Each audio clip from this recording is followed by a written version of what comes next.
আসসালামু আলাইকুম। এইচএসসি ২০২৬ সালের পরীক্ষার্থীরা, তোমরা আজকে আইসিটি পরীক্ষা দিয়ে এসে দেখো অনেক শিক্ষার্থী ইতিমধ্যে কমেন্ট করেছে যে দেখো যাদের হচ্ছে এমসিকিউ শর্ট হয়েছে, তোমরা কিন্তু কমেন্ট করতেছো যে ভাইয়া আমার একটা বা দুইটা বা তিনটা এমসিকিউ শর্ট হয়েছে, এক্ষেত্রে কি আমাকে পাস করে দেওয়া হবে শিক্ষা বোর্ডে? তো আজকে সরাসরি প্রমাণ সহকারে দেখাই দিব সকল বিষয়, তাই তোমরা অবশ্যই ভিডিওটি সম্পূর্ণ দেখলে বুঝতে পারবে। এবং বিগত বছরে যারা এইচএসসি পরীক্ষা দিয়েছিল তারাও কিন্তু পাস করেছিল, তাই তোমরা প্রমাণগুলো দেখলে অবশ্যই বুঝতে পারবে। তো এখানে আমি সর্বপ্রথমে বলে দিচ্ছি যে যাদের ৩ নাম্বার পর্যন্ত এমসিকিউতে শর্ট হবে তাদেরকে কিন্তু পাস করানো হবে। তো এখন কিভাবে পাস করানো হবে সেটা আমি বলে দিতেছি। দেখো, এখানে শিক্ষা বোর্ডের কর্মকর্তারা যখন রেজাল্ট তৈরি করে তখন কিন্তু তারা এই গ্রেস নম্বরটা দিয়ে থাকে।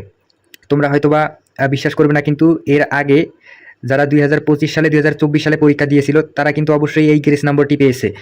তারা অবশ্যই কমেন্ট করে জানাই দিয়েছিল। তোমরা অবশ্যই আমার ১ বছর আগের ভিডিওগুলোর কমেন্টগুলো চেক করতে পারো। সেখানে দেখতে পারবে যে অনেক শিক্ষার্থী তাদের হচ্ছে এমসিকিউতে ৩ নাম্বার পর্যন্ত শর্ট হয়েছিল। আমি বলছিলাম যে পাস করবা, সেই শিক্ষার্থীগুলো কিন্তু পাস করেছিল, তারা কমেন্টে জানিয়ে দিয়েছিল। তাই আজকে যাদের আইসিটি এমসিকিউ ৩ নাম্বার পর্যন্ত শর্ট হবে তোমরা অবশ্যই পাস করবে, এ নিয়ে কোনো চিন্তা করবে না।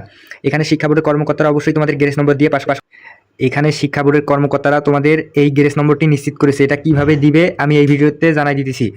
এই গ্রেস নম্বরটি দেবে হচ্ছে তোমাদের শিক্ষা বোর্ডের কর্মকর্তারা। তোমাদের যখন লিখিত পরীক্ষার মানে সিকিউটা যখন শিক্ষা বোর্ডে চলে আসবে তখন কিন্তু তোমাদের ফাইনাল একটা রেজাল্ট তৈরি হবে এসএসসির মতো। তো তখন এই দুইটা রেজাল্ট একত্রিত করার সময় তোমাদের শিক্ষক, এই দেখো শিক্ষা বোর্ডের কর্মকর্তা আছে, এনারা কিন্তু এই গ্রেস নম্বরটা তখন দিয়ে দেবে। মানে যখন দুইটা রেজাল্ট একত্রিত করবে, লিখিত পরীক্ষার নম্বর আর হচ্ছে এমসিকিউটা আগে থেকে শিক্ষা বোর্ডে কেটে রাখা হয়। তো লিখিত পরীক্ষার নম্বরটা যখন শিক্ষা বোর্ডে চলে আসবে তখন দেখো এই যে শিক্ষা বোর্ডের কর্মকর্তারা আছে, এখানে কিন্তু তোমাদের ১ থেকে ৩ নাম্বার পর্যন্ত যাদের শর্ট হবে এটা কিন্তু সরাসরি গ্রেস নম্বর হিসেবে তোমাদেরকে দেওয়া হবে। তোমরা আমার ১ বছর আগের ভিডিওগুলোর কমেন্ট চেক করতে পারো, তারা প্রমাণ সহকারে যে শিক্ষার্থীগুলো বলেছে, তারা কমেন্টে বলেছে, তোমরা অবশ্যই দেখে নিতে পারো। এবং তোমরা যারা টেনশন করতেছো, কোনো টেনশন করবে না, ইনশাল্লাহ তোমরা যারা ৩ নাম্বার পর্যন্ত এমসিকিউতে শর্ট পেয়েছো তোমরা অবশ্যই আইসিটিতে পাস করবে।